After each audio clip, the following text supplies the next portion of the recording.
தினமணி நேயர்களுக்கு வணக்கம். இன்றைய சந்திப்பில் நம்மோடு ஐநாவினுடைய முன்னாள் அதிகாரியும் எழுத்தாளர் மற்றும் நமது உள்ளூர் அரசியல் தொடங்கி உலக அரசியல் வரை தொடர்ந்து பதிவிட்டு கொண்டு வருவருமான திரு கண்ணன் அவர்கள் நம்மோடு இருக்கிறார். அவர் அன்போடு தினமணி சார்பாக வரவேற்கிறோம். சார் வணக்கம். வணக்கம் திரவியம். கேரள தேர்தல் களம் குறித்து ஒரு சில விஷயங்கள் உங்களோட. கேரளா பொறுத்தளவில் காங்கிரஸ் கம்யூனிஸ்ட் அப்படிங்கிறது தான் மாறியான ஒரு நிலைப்பாடுங்கிறது பேசப்பட்டு வருது. ஆனால் சமீப காலங்களில் காங்கிரஸினுடைய அங்கே உள்கட்சியில் இருக்கக்கூடிய சில குழப்பங்கள் தொடர்ந்து கம்யூனிஸ்ட் கட்சி வாய்ப்பு அங்கே ஆட்சி புரிவதற்கான ஒரு வாய்ப்பை ஏற்படுத்தி கொடுக்குற மாதிரி தெரியுது. இந்த முறையும் கூட சொல்கிறாங்க உள்கட்சி குழப்பம் காங்கிரஸில் அதிகமாக இருக்குது, மீண்டும் பினராயி விஜயன் வருவதற்கான ஒரு வாய்ப்பு இருக்கதாக சில கருத்து கணிப்புகள் சொல்லுது. உங்களுடைய பார்வை? எனக்கு கேரள அரசியல் பெரிய அளவில் தெரியாது. அதாவது தெரிஞ்ச வரைக்கும் நிச்சயம் இந்த முறை காங்கிரஸ் வருவதற்கு வாய்ப்புகள் இருப்பதாக தான் தோணுது எனக்கு. காங்கிரஸ் ஆமாம், அது மாறி தானே வந்துட்டு இருந்தாங்க. இது ரெண்டாவது முறை இவங்க கம்யூனிஸ்டுகள் வந்துட்டாங்க. இந்த முறை காங்கிரஸ் வருவாங்க அப்படின்னு தான் தோணுது எனக்கு. நான் சில ஆய்வுகளெல்லாம் கூட பார்த்தேன். அவர்களும் இந்த உட்கட்சி குழப்பங்கள், யார் முதல்வராக வருவது, இந்த மாதிரியான இதெல்லாம் காங்கிரஸ்க்கு புதுசு கிடையாது. இதெல்லாம் அவர்களுக்கு பழகி போனது. அது வந்து கம்யூனிஸ்ட் கட்சி மாதிரி கிடையாது. அங்கே உள்ள கம்யூனிஸ்ட் கட்சியிலையும் சாதாரண மனிதர்கள் தான் அதனுடைய தலைமை பொறுப்பிலும் அந்த கட்சியை நடத்துபவர்களாகவும் இருக்கிறார்கள். ஆனால் அவர்களுக்குள்ள இருக்கக்கூடிய வித்தியாசங்களை, வேறுபாடுகளை வெளியில் அவர்கள் சொல்லுவதில்லை. அதாவது அது அந்த மாதிரியான ஒரு கலாச்சாரமே அவர்களிடத்தில் இல்லை. அதை பற்றியெல்லாம் அவர்களுடைய பொலிட் புரோன்னு சொல்கிறாங்க இல்லையா, அதுக்குள்ளே அவர்கள் முடிவெடுத்துடுறாங்க. அதை வெகு அரிதாகத்தான் நமக்கு ஒரு பார்வை நமக்கு தெரியுது. ஒரு ஜன்னல் வழியாக அவர்களை பார்க்க முடியும், ஒரு இன்சைட் கிடைக்கும். அந்த மாதிரி கிடையாது காங்கிரஸில் நிறைய முதல்வர் வேட்பாளர்கள் தயாராக இருக்கிறாங்க. அதனால வேணுகோபால் அங்கே ராகுல் காந்தியோடு இருக்கிற அவருக்கே அந்த எண்ணம் இருக்கலாம். சசி தரூருக்கு அந்த எண்ணம் இருப்பதாக நான் அறிகிறேன். சன்னிதலாவுக்கு அந்த எண்ணம் இருப்பதாக நாம் எண்ணலாம். அதனால அதெல்லாம் சரி பண்ணிடும் கடைசியில். இப்போ கர்நாடகாவில் சரி பண்ணலையா, அதனால் அதெல்லாம் மீறி அவர்கள் வந்துருவாங்கன்னு எனக்கு தோணுது. காங்கிரஸ் தான் அப்படிங்கிற மாதிரி உங்களுடைய பார்வை? இப்போ பிஜேபி அடுத்த ஸ்டெப்பு அங்கே இல்லை. பிஜேபிக்கு ஒரு பெரிய அங்கே வந்து ஒரு 25% இஸ்லாமியர்கள் இருப்பது அவர்களுக்கு ஒரு எதிர்ப்பு அரணாகத்தான் இருக்குது. அதாவது அதை காரணம், இப்போ மேற்கு வங்கத்தில் அவர்களால் அதே காரணம் காட்டி இந்துக்கள் மத்தியில் ஒரு பெரிய செல்வாக்கு தேட முடியுது. அது ஆங்கிலத்தில் போலரைஸ் பண்ணுறாங்க அப்படின்னு சொல்கிறீங்க. அதை இங்கே அவர்களால் இன்னும் செய்ய முடியல. அதற்கு காரணம் அங்கே கம்யூனிஸ்டுகளுடைய ஆளுமையை அவர்களால் இன்னும் வீழ்த்த முடியல. அங்கே வந்து உங்களுக்கு அதை மமதா பானர்ஜி அதை பண்ணிட்டாங்க. அதனால் இன்றைக்கி கம்யூனிஸ்டுகள் எங்கே இருந்தாங்க, அவர்களுடைய நிழலாக மாறிவிட்டார்கள். அவர்கள் இருந்த இடத்துல there is only a shadow of the communists. அதனால் இன்றைக்கி பிரதான எதிர்க்கட்சியாக மமதாவுக்கு யார் எதிர்க்கட்சியாக இருப்பார்கள் அப்படின்னு பார்த்தா, அந்த இடத்துல முன்னாடி கம்யூனிஸ்டுகள் இருந்த இடத்தை இவர்கள் கைப்பற்றி விட்டார்கள். நீங்கள் ஆய்வுகளெல்லாம் பார்த்தீங்கன்னாலும் அப்படி தான் தெரியுது. ஆனால் மமதா பேசுவது வங்காள தேசியம், கல்ச்சுரல் பெங்காலி நேஷனலிசம், அதை இவர்கள் பேச மாட்டார்கள். இவர்கள் பேசுவது பேன் இந்தியா, அனைத்திந்திய. அதனால் அதில் வங்காளிகளுக்கு நம்ம தமிழர்கள் மாதிரி அந்த மாதிரி ஒரு உணர்வு கொஞ்சம் உண்டு. அதனால் மேற்கு வங்கத்தில் அந்த அம்மையார் திருப்பி வருவதற்கான வாய்ப்புகள் தான் அதிகம். சொல்கிறீங்க. இப்போ நம்ம கேரளா சொல்லும்போது கேரளாவில் அந்த மாதிரியான ஒரு நிலை இல்லை. அவங்க சொல்கிறது வந்து அந்த ட்ரிவாண்ட்ரம் முனிசிபாலிட்டி இதை வச்சு சில விஷயங்களை பேசலாம். அது மட்டுமே இல்லை இல்லையா, மற்ற இடங்கள்லாம் அப்புறம் இப்போ இஸ்லாமிய பெருமக்கள் பெரும்பான்மையாக வாழ்கிற பல இடங்கள் இருக்குது. அங்கெல்லாம் பிஜேபியால் உள்ளே நுழைய முடியாத ஒரு நிலை இருக்குது அப்படின்னு தான் நான் கேள்வி. ஸோ லைட் நீ வெஸ்ட் பெங்காலையும் தொட்டு போனீங்க. வெஸ்ட் பெங்காலை பொறுத்தளவில் இந்த முறை மம்தா பானர்ஜி வந்துருவாங்கன்னு சொல்கிறாங்க. ஆனால் கடந்த முறைகளைப் போல அவ்வளோ எளிதல்ல. இப்படி இருக்கலாம். இது மூன்றாவது ஹேட்ரிக். அதுதான் சொல்கிறேன். அதான் கடந்த முறைகளைப் போல அவர்கள் தான் வருவாங்கன்னு எனக்கு தோணுது. அதுதான் அஸ்ஸாமில் பிஜேபி வந்துடும் அப்படின்ற மாதிரி தான் தோணுது. அங்கே காங்கிரஸுக்கும் அந்த இஸ்லாமிய கட்சிக்கும் ஜேஎம்எம் அவர்களுக்கும் உறவு நேற்று வந்து கூட்டணி பேச்சுவார்த்தைகள் தோல்வியுற்றன. அதனால் அஸ்ஸாமினுடைய நிலையே வேறு வந்து எல்லை மாநிலமாக இருக்கிறதுனால அங்கே வந்து வங்காளிகள் வங்கதேசத்துலேருந்து வந்து குடியேறுறாங்க அப்படின்றதே ஒரு பெரிய சிக்கலாக ரொம்ப நாளாக இருக்குது. 80களிலிருந்து இருக்கிற ஒரு இஷ்யூ, ஒரு பிரச்சனை. அந்த பிரச்சனையை பாஜகவை சேர்ந்து இப்போது இருக்கிற அவர் என்ன ஷர்மாவா அவருடைய இந்த சீஃப் மினிஸ்டர், அவர் வந்து அதை ரொம்ப லாபகமாக கையாளுற மாதிரி ஒரு இங்கேருந்து பார்க்கும்பொழுது தெரியுது. அதை முடிச்சுட்டு இங்கே நம்ம புதுச்சேரிக்கு வந்தோம்னா புதுச்சேரியில் எனக்கு என்னமோ Rangasamy BJP alliance has an எட்ஜுன்னு தோணுது. பட் சொல்ல முடியாது, எனக்கு தெரியும். ஆனால் அங்கேயும் கடைசி நேரத்தில் திமுக காங்கிரஸுக்கான அந்த இடப்பங்கீடுல முதல் நாள் இல்லை, அதெல்லாம் தேர்தல் தொடங்கின உடனே அதெல்லாம் கடந்து போயிடுவாங்கன்னு தோணுது எனக்கு. அது ஒரு பெரிய சிக்கலாக இருக்காதுன்னு தோணுது. அது சின்ன ஒரு அங்கே, அதாவது அந்த பிஜேபி ஆதரவு பிஜேபி எதிர்ப்புன்றது அங்கே வந்து ரங்கசாமி வந்து ஒரு குட்டி காமராஜராக வலம் வருகிறார், அப்படி தான் தோணுது.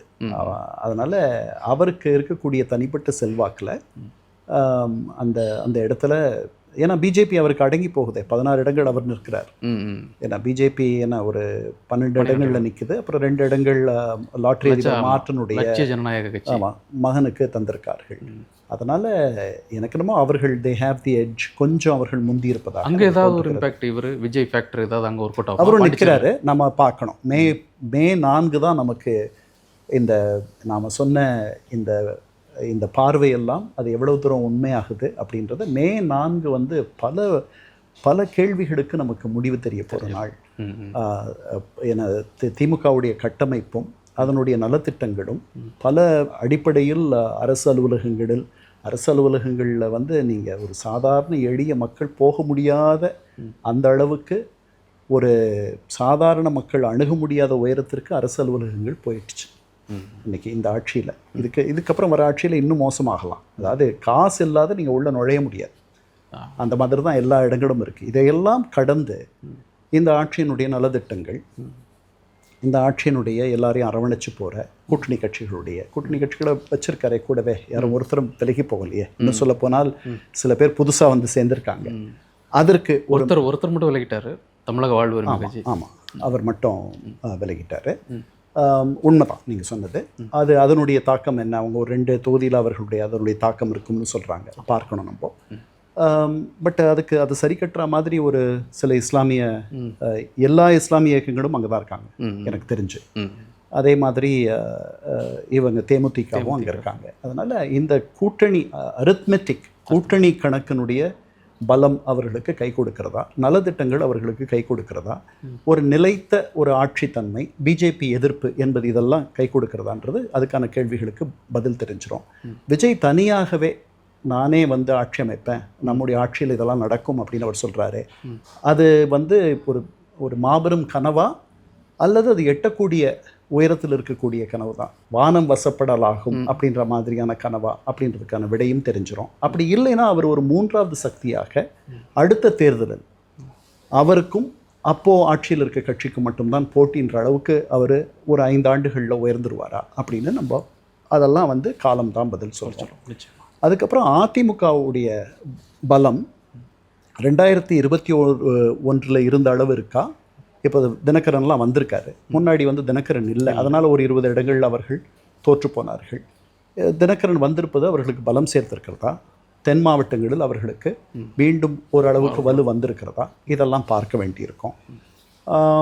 வேற என்ன, பிஜேபி வந்து நான் சொல்லுவேன் டபுள் எட்ஜ் சோடுன்னு சொல்லுவேன். அது வந்து அதுக்கு ஒரு பெரிய ஒரு நெடுங்கால திட்டம் வச்சுக்கிட்டா தான் அது இங்கே கால் பதிக்க முடியுமா, அல்லது ஒவ்வொரு தேர்தலிலும் அது தன்னுடைய வெற்றியை கூட்டிக் கொண்டே போகிறதா அப்படின்றதும் தெரிஞ்சிடும். எனக்கு தெரிஞ்சு அப்படி இருக்காதுன்னு நான் நினைக்கிறேன். அவர்கள் நீண்ட காலம் பயணிக்க வேண்டும் அப்படின்றது என்னுடைய எண்ணம். ஸோ அந்த பொறுமை இருக்குன்னு நினைக்கிறேன் அவங்களுக்குன்னா. இருக்கலாம், ஒரு இடத்துலையுமே அதை அந்த மாதிரி தானே அவங்களுடைய ட்ராவல் இருக்குது. இல்லை, அவர்கள் அதிமுக மீது சவாரி செய்யணும்னு பார்க்குறார்கள். அதிமுக இன்னும் வீழ்ச்சியடையும் பொழுது அதை கபலீகரம் செய்யணும்னு நினைக்கிறாங்க அவர்கள். அந்த மாதிரிலாம் இல்லாத அவர்கள் சுயமாக இங்கே கால் பதிக்கிற முயற்சியில் இறங்கினாங்கன்னா அது வந்து it my take a longer time. ஆனால் அது வந்து இன்னும் முறையாகவும் சரியாகவும் இருக்கும் அப்படின்னு நான் நினைக்கிறேன். நிச்சயமாக டீட்டெயிலாக சொன்னீங்க. நிறைவாக ஒரே கேள்வி, இந்த தேர்தலை பொறுத்தளவில் ஒவ்வொரு கட்சிகளுமே, அதிமுக அணியாக இருக்கட்டும், திமுகவாக இருக்கட்டும், விஜயாக இருக்கட்டும், ஒவ்வொருத்தருமே வந்து பெண் வாக்காளர்களை வந்து அவர்கள் தான் ஒரு டார்கெட், அவர்களை குறிவைத்து அதுவான செயல் திட்டங்கள், அவர்களுக்கான முக்கியத்துவம் நகர்வது போல தெரியுது. இது பிற மாநிலங்களையும் கூட நம்ம பார்க்க முடியுது. குறிப்பாக தமிழ்நாட்டில் அது அதிகமாக தெரியுது. இப்போது வர வைக்கப்பட்ட தொகை உட்பட சொல்கிறேன். ஸோ அது ஒரு பெரிய இம்பேக்ட் ஏற்படுத்துமா அந்த ஃபேக்டர் பெண்கள் அப்படிங்கிற ஒரு விஷயத்தை நீங்கள் எப்படி கணிக்கிறீங்க? இல்லை, பெண்கள் அதாவது இது 67லேயே தொடங்கிடுச்சு நிறைய 67 ஆமாம், 67லேயே உங்களுக்கு வந்து திமுக ₹1 3 படி அரிசின்னு சொன்னாங்க. அது என்ன உங்களையா சந்தோஷப்படுத்த போது என்ன சந்தோஷப்படுத்த போல நம்முடைய மனைவிமார்களை நம்முடைய தாய்மார்களை தான் சந்தோஷப்படுத்தும். அப்புறம் ₹1 ஒரு படி அரிசி தருவதாக அவர்கள் சொல்லி அதுக்கப்புறம் அது முடியாத போயிடுச்சு. அதுக்கப்புறம் அரசியலே மிக பெருசாக வந்துச்சு. உங்களுக்கு 2011 இலவச அரிசியை தரோம். ஒரு காலத்தில் ₹1 ஒரு படி அரிசி தர முடியாத தமிழக அரசு இன்னைக்கு இலவச அரிசி ஒரு குடும்பத்துக்கு 20 கிலோ இலவச அரிசி மாதம் போய் சேர்கிறது. அதனால் இந்த பெண்களை மையப்படுத்தி வருகின்ற நலத்திட்டங்கள் 67லேயே தொடங்கிட்டு தான் நான் நினைக்கிறேன். காங்கிரஸ் ஆட்சி வரைக்கும் தான் அது இல்லாத இருந்துச்சு, அப்படியெல்லாம் இல்லை.